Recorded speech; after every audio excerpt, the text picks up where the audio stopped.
हम अपना AutoCAD 3D start कर रहे हैं। ऑटोकैड 3D में जाने से पहले हम समझ लेते हैं एक्चुअल में 3D में कैसे काम होता है। कोई भी सॉफ्टवेयर है, सॉफ्टवेयर हो जिस 3D मॉडलिंग सॉफ्टवेयर जैसे कि ऑटोकैड है, सॉलिडवर्क्स है, कैटिया है, तो इन सारे सॉफ्टवेयर में बेसिक रिक्वायरमेंट क्या होती है कि पहले आप अपना एक 2D कंस्ट्रक्ट करो, उस 2D को फिर बाद में आप 3D में कन्वर्ट करो। अब हर 2D ऑब्जेक्ट 3D में डायरेक्टली कन्वर्ट नहीं होता, उसके लिए हमें कुछ सेट ऑफ रूल्स फॉलो करने होते हैं। वो 3 रूल्स हैं जिनको हमें 3D के लिए फॉलो करना पड़ता है। वो 3 रूल क्या है? पहला रूल होता है object must be in polyline. ये क्या है भाई? कि हमें कोई भी ऑब्जेक्ट 3D में अगर क्रिएट करना है तो उसके लिए ये 3 रूल फॉलो करने हैं। अब जो हम 2D बनाते हैं वो हर ऑब्जेक्ट पॉलीलाइन तो नहीं होता, तो हमें उसे पॉलीलाइन में कन्वर्ट करना होगा। पॉलीलाइन में कन्वर्ट करने के लिए जॉइन कमांड का इस्तेमाल करेंगे हम। सेकंड रूल होता है हमारा object must be in close loop, मतलब जहाँ से लूप स्टार्ट हो वहीं पे जाके एंड हो जाए, इसको हम क्लोज लूप कहते हैं, तो हमें क्लोज लूप बनाना है। तीसरा क्या कहता है? Loop should not be self intersecting, मतलब लूप के अंदर आपस में सेल्फ इंटरसेक्शन नहीं होना चाहिए। तो इसको हम सबसे पहले समझ लेते हैं। जैसे हमने मान लो REC एंटर किया, एक रेक्टेंगल बनाया, फर्स्ट पॉइंट दिया मैंने, डी एंटर करके मैंने डायमेंशन दे दी 100/50, एक रेक्टेंगल बन गया 100/50 का। अब मैंने इसको क्या किया? कॉपी किया और उठा के नीचे रख दिया। अब पहला जो ऑब्जेक्ट है जो आप देख रहे हो रेड और ग्रीन बॉक्स के अंदर बन रहा है, ये इसको मैं क्लिक करता हूँ तो देखो ये क्या है? पॉलीलाइन है। क्लोज में क्या लिखा रहा है? यस, यानी कि जहाँ से स्टार्ट हो रहा है वहीं एंड हो जा रहा है, क्लोज भी है और इंटरसेक्शन भी नहीं हो रहा है, यानी कि पहला ऑब्जेक्ट तीनों रूल्स को फॉलो कर रहा है। इसको मैंने क्या किया? कॉपी करके रखा था, बट मैंने इसको एक्सप्लोड कर दिया। एक्सप्लोड से क्या हो गया? सारे ऑब्जेक्ट अलग अलग। अब ये पॉलीलाइन नहीं रहा, पहला रूल इसने तोड़ दिया। अब वापस से मैं क्या करता हूँ? पॉलीलाइन कमांड में गया, PL एंटर किया,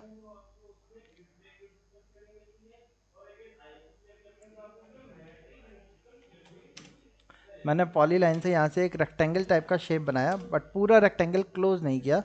बॉटम में मैंने 49 की बनाई, तो आप देखोगे हल्का सा गैप है। अब अगर मैं इसको सेलेक्ट करता हूँ तो आप देखो ये दिखा रहा है पॉलीलाइन है, लेकिन क्लोज में क्या लिख के आ रहा है? लो, यानी कि क्लोज नहीं है ये।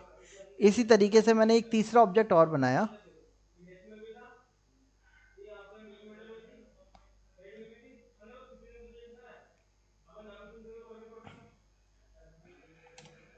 ये शेप तैयार हो गया हमारा। अब तीनों ऑब्जेक्ट जो है ये एक एक रूल को तोड़ रहा है। ये पॉलीलाइन ही नहीं है, ये पॉलीलाइन है लेकिन क्लोज नहीं है, ये पॉलीलाइन भी है क्लोज भी है, सेलेक्ट करो। लेकिन क्या हो रहा है इसमें? इंटरसेक्शन हो रहा है।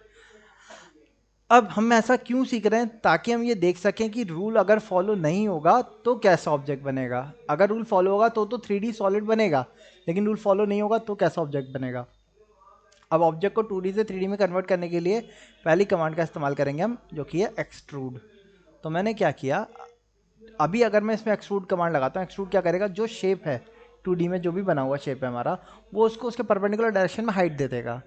बाय डिफॉल्ट ऑटोकैड में आप देखोगे तो टॉप व्यू में काम होता है, ठीक है। अगर मैं इसको फ्रंट से अभी देखता हूँ, मैंने इसको क्लिक किया, फ्रंट व्यू पे गया, तो आप देखो फ्रंट व्यू में कुछ समझ में ही नहीं आ रहा। क्यों नहीं आ रहा? टॉप से हमने बनाया ज़रूर, बट उसको जब मैं सामने से देखूंगा, जैसे कि आपने पेपर पे कुछ बनाया, पेपर को सामने से देखोगे तो कैसा दिखेगा? सिंगल लाइन, वो सिंगल लाइन के तौर पे दिख रहा है। हम अभी व्यू अपना क्यों चेंज करें? क्योंकि हम 3D में ऑब्जेक्ट बना रहे हैं, तो हमें देखना भी उसको किस में चाहिए? 3D में ही देखना चाहिए। 3D में देखने के लिए टॉप फ्रंट ये तो हमारे ऑर्थोग्राफिक व्यू होते हैं, हमें इसमें देखेंगे भी तो हमें प्रॉपर 3D शेप नहीं समझ में आएगा। उसके लिए बनाने से पहले 3D व्यू में जाते हैं हम। 3D व्यू के लिए मैंने क्या किया, यहाँ पे टॉप पे जाके मैंने कोई भी एक दूसरा व्यू सेलेक्ट कर लिया जो कि इन ऑर्थोग्राफिक व्यू से अलग हटके हो। जैसे मैंने यहाँ से साउथ पे आइसोमेट्रिक कर लिया। इसमें अगर आप माउस को ध्यान से देखोगे, अभी तक हमारे माउस दो ही एक्सेस पे आती थी, या तो XY या YZ। अब हमें तीनों एक्सेस देखने को मिलेंगी। देखो आप, रेड एक्सेस, ग्रीन एक्सेस और ब्लू एक्सेस भी माउस में देखने को मिल रही है। इस पर्टिकुलर व्यू को हम कहेंगे कि हमारा व्यू कौन सा है? 3D है, क्योंकि 3 डायमेंशनल व्यू में देखने को मिल रहा है। तो एक तरीका व्यू में जाने का 3D में, आप यहाँ से जा सकते हो। दूसरा मेथड क्या है? आप माउस को नेविगेशन क्यूब पे लेके आओ और ये होम पे क्लिक कर दो, तो भी आपका एक 3D व्यू आ जाएगा। दूसरा तरीका, वापस से आप टॉप व्यू पे जाना चाहते हो, आपने इस पर क्लिक करना है, टॉप व्यू पे चले जाना है। तीसरा मेथड होता है शिफ्ट दबाया हमने, स्क्रॉल व्हील को, माउस के व्हील को अंदर प्रेस किया और हल्के से रोटेट किया। आप जैसे रोटेट करोगे उस फॉर्म में वो अपना शेप ले लेगा। दिख रहा है आपको? मैं जनरली यही मेथड को यूज़ करता हूँ। क्यों करता हूँ? क्योंकि इसमें मैं अपने हिसाब से टर्न करके, रोटेट करके ऑब्जेक्ट को ऑब्जर्व कर सकता हूँ, इसीलिए मैं ये वाला मेथड यूज़ करता हूँ। बट आपकी चॉइस है, आप किससे जाना चाहते हो वो आपके ऊपर है। अब हम इन सबको एक्सट्रूड करते हैं। वैसे तो एक्सट्रूड सारे होंगे या नहीं होंगे, वो चेक करने के लिए हमें एक्सट्रूड कमांड देख लगाना होगा। सो हमने क्या करना है, इसको एक्सट्रूड करना है। एक्सट्रूड के लिए शॉर्टकट EXT एंटर किया। हमने क्या किया, सबको सेलेक्ट कर लिया, जो रूल फॉलो कर रहा था वो भी और जो नहीं कर रहा है उनको भी, ताकि हम चेंजेस देख सके कि किससे क्या चेंज होता है। हमने सेलेक्ट करके हाइट दी। अब देखो हाइट आ रही है, क्या सब में हाइट आ रही है? 3 में आ रही है, आप देख सकते हैं 1 में नहीं आ रही। तो मैं अभी के लिए पहले इसको एक्सट्रूड कर देता हूँ। मैंने 250 इसको एक्सट्रूड कर दिया। ठीक, अब हो सकता है ये सेलेक्ट नहीं हुआ, मैं वापस से एक्सट्रूड के लिए सेलेक्ट करता हूँ। मैंने EXT एंटर किया, ऑब्जेक्ट को सेलेक्ट किया, सेलेक्ट हो गया, एंटर किया। हाइट नहीं आ रही, नीचे आप देखोगे तो यहाँ लिख के आ रहा है कैन नॉट स्वीप और extrude a self intersecting curve. जैसे कि मैंने बताया था, अगर इंटरसेक्शन होगा तो एक्सट्रूड नहीं होगा। ठीक, इंटरसेक्शन हो ही नहीं रहा, वो हो रहा है, सॉरी, इंटरसेक्शन तो हो रहा है, जिस वजह से एक्सट्रूड नहीं हो रहा। यानी कि अगर हमारा कोई भी ड्राइंग तीसरे रूल को बाइकआउट करता है तो वो तो 3D में कन्वर्ट होगा ही नहीं। बट पहले दोनों रूल को जो बाइकआउट कर रहे हैं वो तो 3D में कन्वर्ट हो रहे हैं, जैसे कि हमें यहाँ देखने को मिल रहा है। बट अगर मैं इसको अभी देखूं तो आप मुझे ये बता सकते हो कि इसमें और इन दोनों में कोई फर्क नजर आ रहा है आपको? इसमें फर्क क्या नजर आ रहा है, इसमें खाली आउटर एजेस दिख रही हैं, इसमें आउटर एज तो आ रही हैं, उनके बीच में इनर सेगमेंट्स भी आ रहे हैं। तो फर्क क्या है एक्चुअल में, ये जो ऑब्जेक्ट है पीछे वाला, ये तो हमारा एक 3D सॉलिड ऑब्जेक्ट है, और जो आगे वाले ऑब्जेक्ट हैं ये हमारे सॉलिड ऑब्जेक्ट नहीं है, ये हमारे सरफेस ऑब्जेक्ट्स हैं। दोनों में फ़र्क क्या है, आप देखो, इसको सेलेक्ट करो, यहाँ क्या लिख के आएगा, 3D सॉलिड आ रहा है। मैंने अगर इसको सेलेक्ट किया तो क्या लिख के आ रहा है, सरफेस।